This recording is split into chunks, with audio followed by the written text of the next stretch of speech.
Hi, I'm John Cullen. Welcome to another episode of Crash Course with John Cullen. Thanks for joining. Let's get started.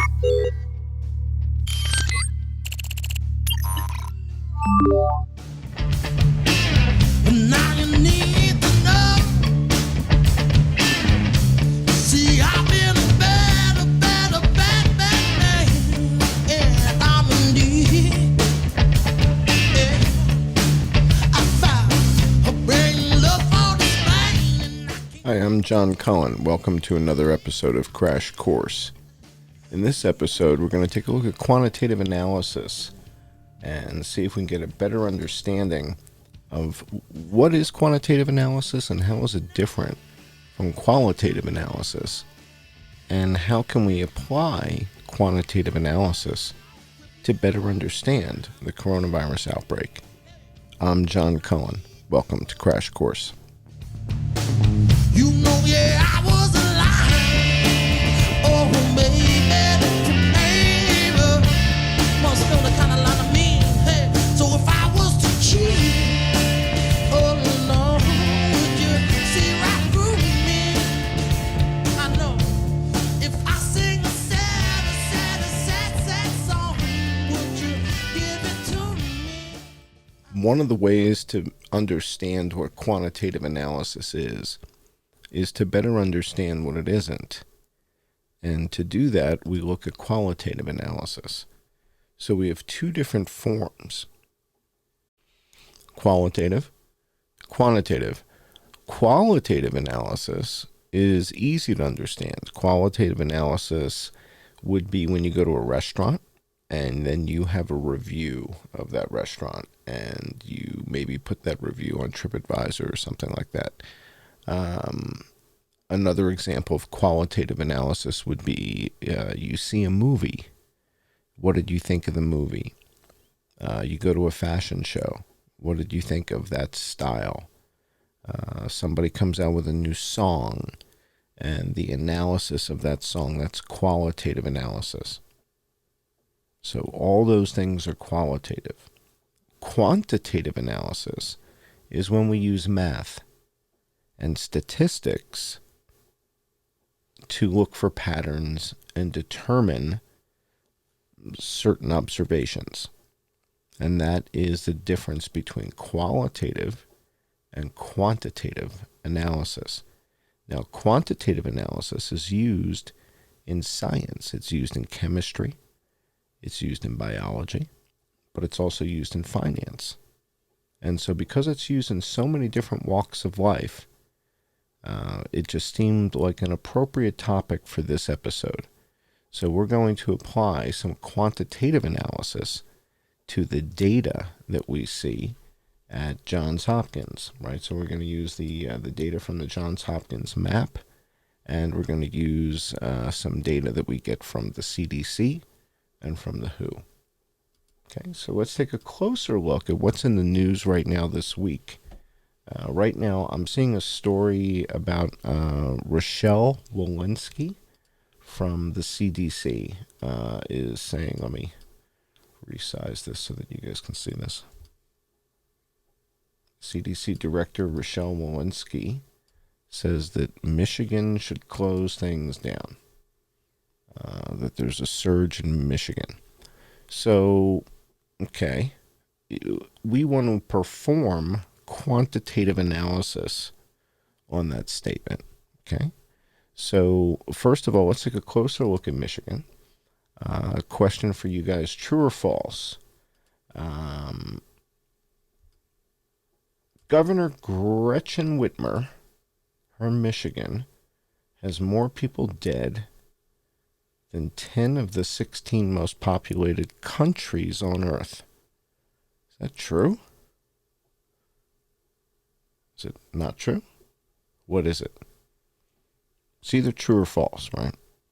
So Governor Gretchen Whitmer in Michigan has more people dead than 10 of the 16 most populated countries on Earth. Huh? What? Nah.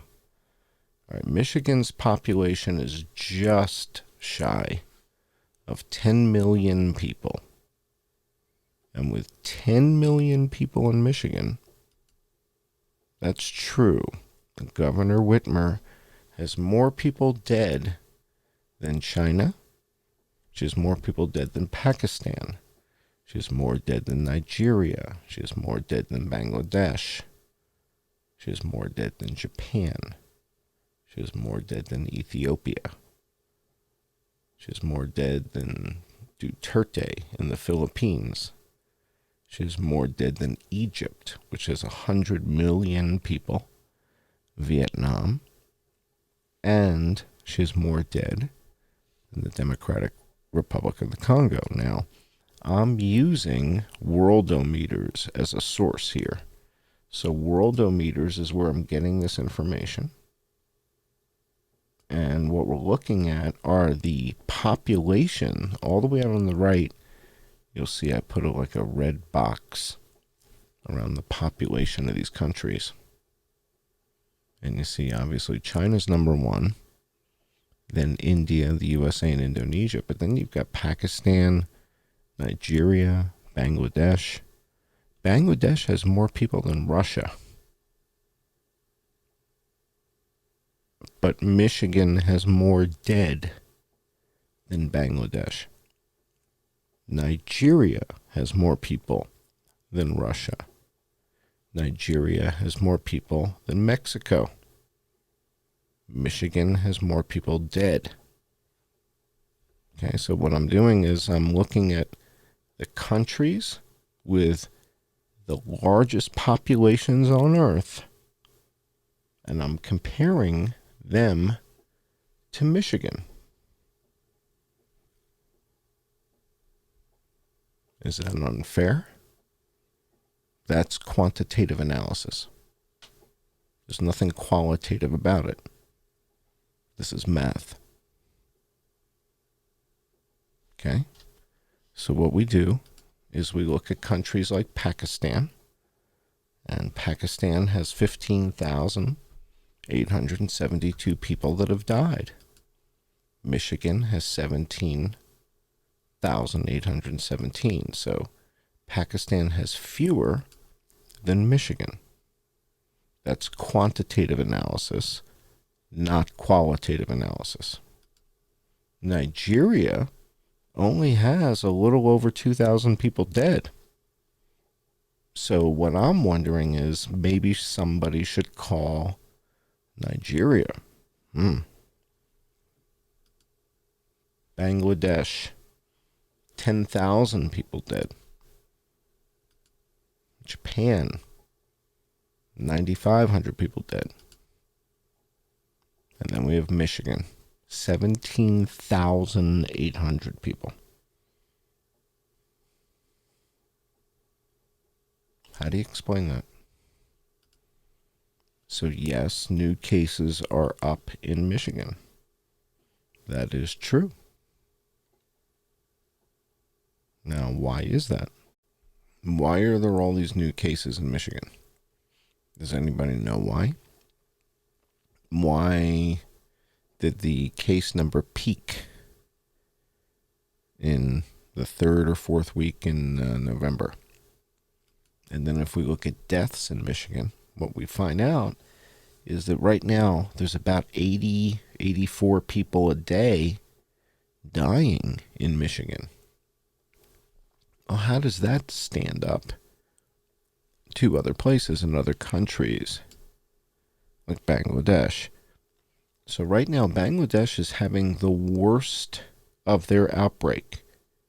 More people are dying in Bangladesh now than have ever died from coronavirus. This is their worst portion.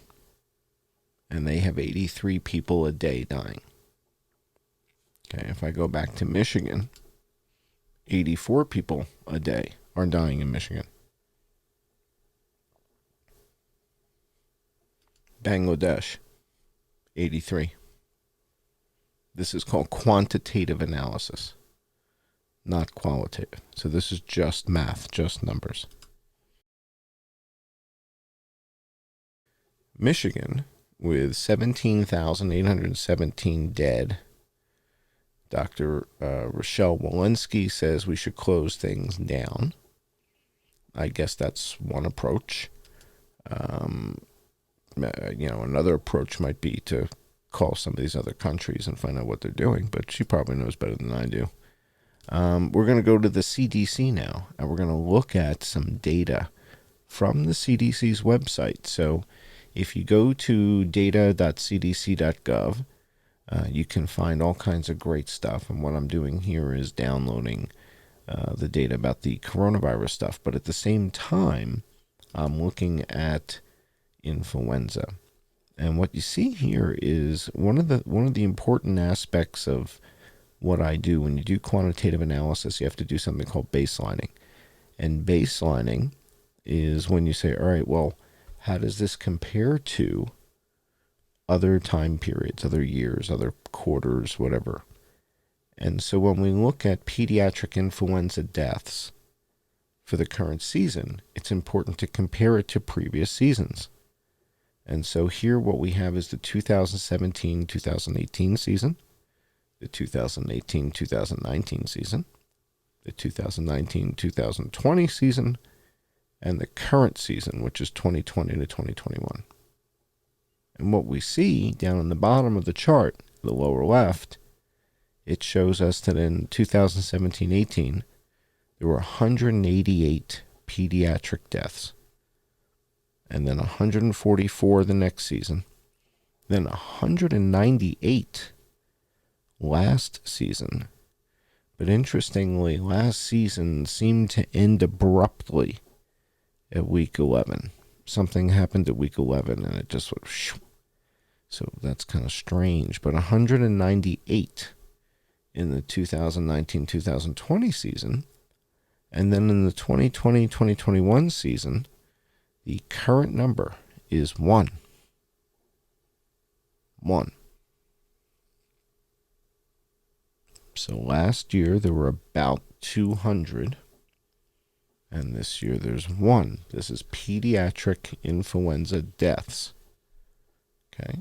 So if I go to the CDC's website, what I find when I look at their data is that in the United States, all the children, all the teenagers, all the 20-somethings, all the 30-somethings, and the 40-somethings up to 44. That makes up 3% of the deaths in the United States. 45 and older, 97%. This is according to the CDC. I'm going to show you where I get this right now. When we break down the data that we get from the CDC by age group, we see that the predominant number of people dying with COVID are in 75 and over, with over 300,000 people. And what we also see is that school-age children, the second column from the left, school-age kids, 5 to 18, 215 have died. So we have 215 kids that have died from coronavirus, 5 to 18, and pediatric influenza, we have 1. Okay, just to juxtapose the two numbers so we understand. 1 is coronavirus, 215 school-age kids have died. Pediatric influenza, we have 1 this season, and 198 last season. All right, so let me show you where I get these numbers from. So we have the map, and for those of you who are not familiar with my background, I was the lead on this project at ESRI to set the system up with Oracle. So I'm a former Oracle executive, and I helped set that up. So if we go over here, just real quick, take a look at Shanghai. 7 people were dead in Shanghai. If we go over here to Beijing, 9 are dead in Beijing. Okay, so that's your China virus. Korea, 1,788. That's what 1/10 of Michigan. Michigan was 17,000, right? This is 1,700 in Korea, but Korea has 50 million people. We come over here. Here's Vietnam. 35 people dead. Cambodia. 36 people. Thailand. 97. Burma. Myanmar. 3,200. And again, Burma has over 50 million people. So with over 50 million people and 3,200 dead, and Gretchen Whitmer has 10 million people, 17,000 dead. It's hard to explain. Malaysia, 1,363 people have died. All right, so let me show you how I get the CDC data up here. Okay, this is the CDC's website. And if I scroll down, they show you all kinds of information about the outbreak. Now, you can look at the data on the screen, or you can download it. And they have various different download options here for data on deaths involving COVID by month, year, jurisdiction, sex, and age. For data on deaths involving COVID by week, sex, and age. Data on deaths involving COVID-19 among ages 0 to 18. So there's your pediatric stuff. And we can look at all kinds of information here. So this is the source of the information. And what I'm doing to create these charts is I'm clicking on these buttons and downloading the data. So let's do it together real quick, and I'll show you how I do it. It brings me to this page. I go to export, and now we have a spreadsheet. All right, so this is showing us how many children have died. And this just came straight from the CDC. So I just said download, open, and I haven't done a thing yet. All right. 0 to 4, 92 dead. 5 to 18, 215 dead. 19 to 44, 13,699 dead. Let me zoom this so that you guys can see it a little better. All right, so 0 to 4, so these are infants, 92. School-age children, 215.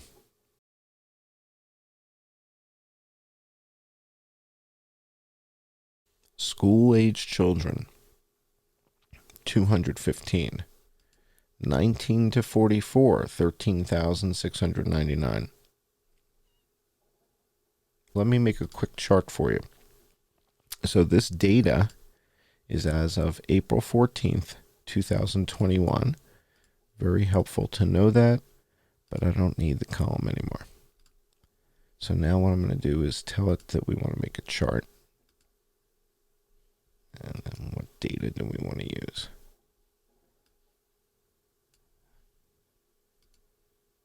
And that's it. That's how I do it, guys. It is kind of that simple.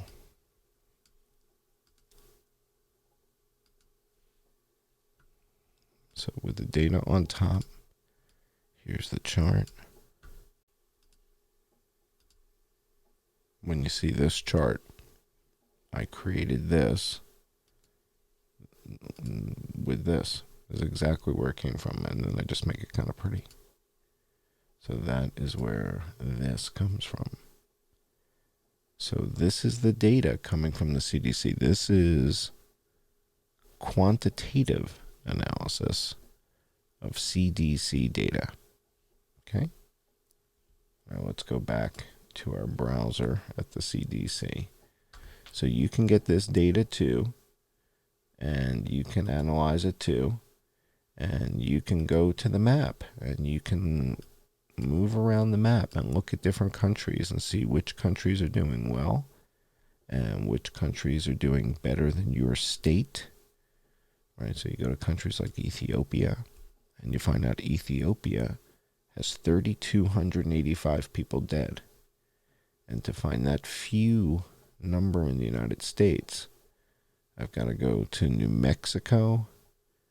So New Mexico has more. West Virginia has less. So Ethiopia, Kansas has more dead. Nevada has more dead than Ethiopia.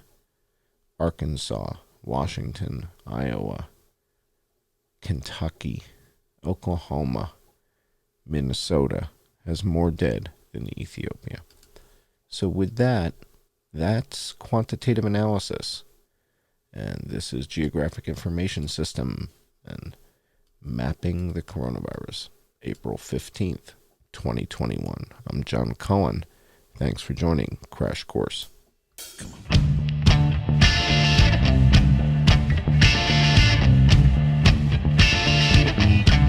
Now there was a time when you loved me so. I couldn't do wrong, but now you need to know. See, I've been a bad man, and I'm indeed.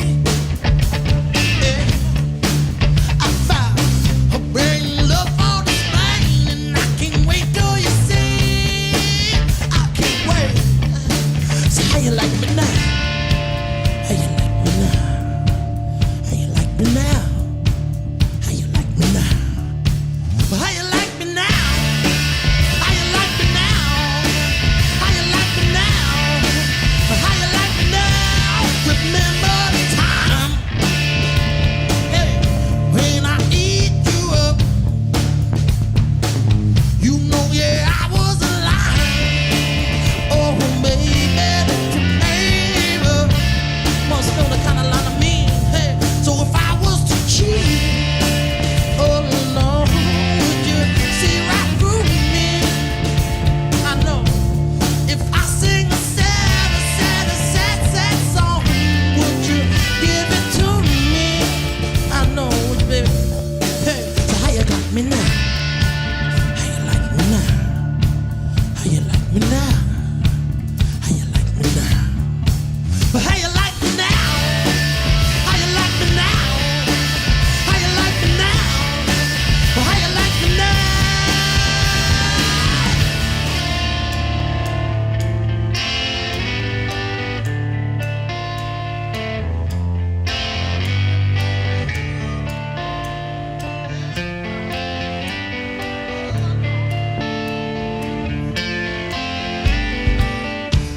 Is that